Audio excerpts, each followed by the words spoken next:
오늘은 퀴즈로 시작해 볼게요. 저랑 같이 공부하는 연기자 지망생들이 즐겨 푸는 문제인데요. 1970년대 일본에서 실제로 있었던 일입니다. 다음 나레이션과 남녀의 대화를 듣고 남자가 미리 말하지 않았던 그 일이 무엇인지 맞춰보세요. 부득이 제가 1인 3역을 좀 하겠습니다. 아마도 큰 충격이었으리라, 불쌍하게도 하고 그는 생각했다. 그리고 여자의 어깨를 안고 머리칼을 다정하게 쓰다듬었다. 정말 미안해요. 저 때문에 당신이 말하고 싶지 않은 일까지 말해버렸으니까요.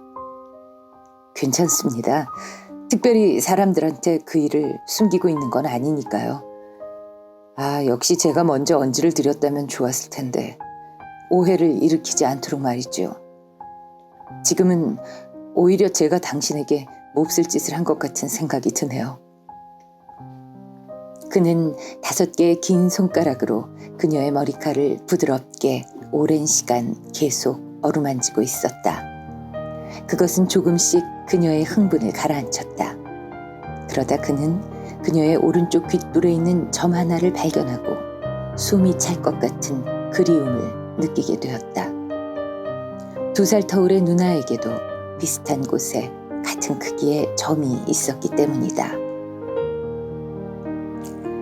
하지만 당신을 만난 덕분에 지난 일주일 꽤나 가슴을 두근거리면서 하루하루를 보낼 수 있었어요. 그런 감정을 느낀 건 정말로 오래간만이었어요. 왠지 10대로 돌아간 것 같아서 즐거웠어요. 그러니까 괜찮아요.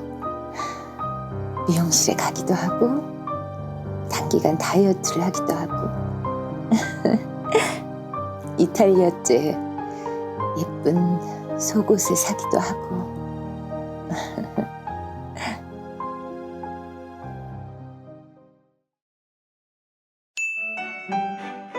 자, 강의 중이라면 충분한 시간을 드리겠지만 여기서는 일단 답을 공개하고 시작하겠습니다.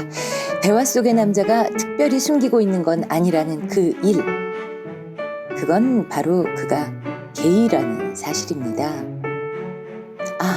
하고 머릿속에서 퍼즐이 맞춰지셨나요? 지금 2 사람은 조용한 자동차 안에 있습니다. 만난 지 꼭 일주일째.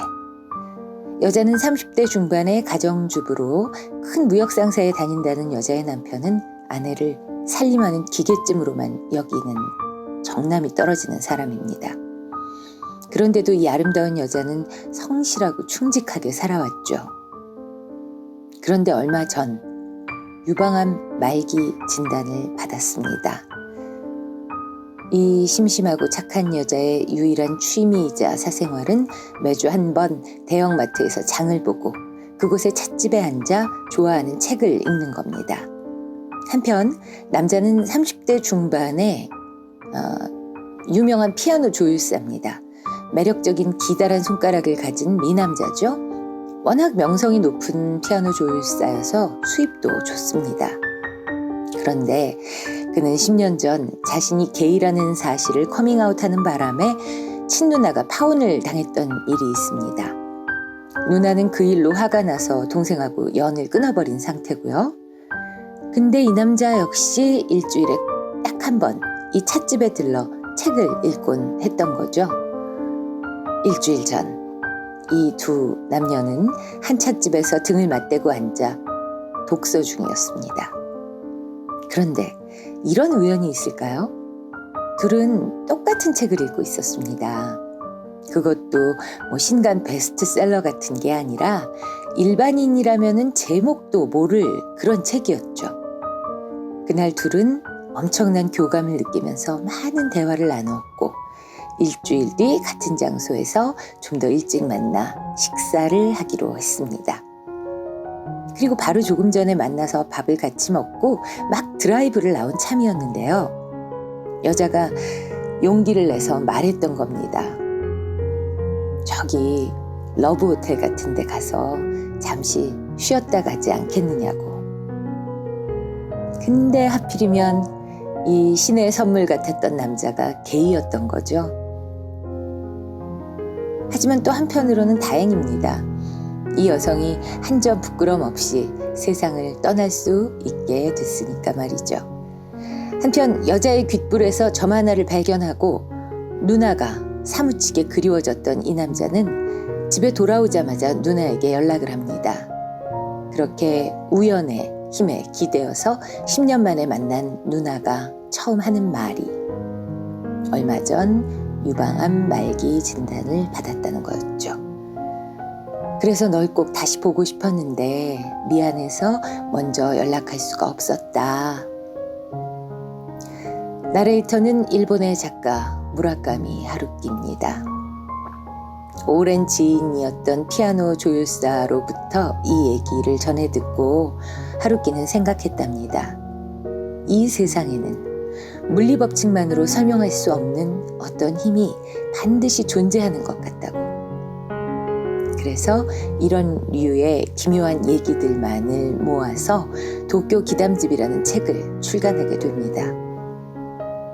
상대성 이론의 아인슈타인과 그림자, 집단 무의식 이론으로 유명한 심리학자 구스타프 칼 융이 유명해지기 전에 유럽의 어느 학회에서 우연히 만나 엄청나게 수다를 떤 적이 있답니다. 두 사람은 이 만남으로 서로에게 영감을 받아 각자의 이론을 더 탄탄하게 만들 수 있었고 결국 자신들의 분야에서 최고의 자리에 오르게 됐다는데요. 그들을 흥분시켰던 주제 역시 하루키의 도쿄 기담집 탄생 비화와 멀지 않습니다. 보이지 않고 말로 설명할 수 없는 어떤 힘이 이 세상엔 분명히 존재한다는 것. 지금 이 영상을 보고 계신 당신과 저 사이에도 그런 어떤 기묘한 힘이 존재했기에 이렇게 만나게 된 건 아닐까요? 부디 그 힘이 사라지지 않길 바랍니다. 오늘도 고마웠습니다. 이 영상이 마음에 드셨다면 좋아요와 구독을 부탁드릴게요.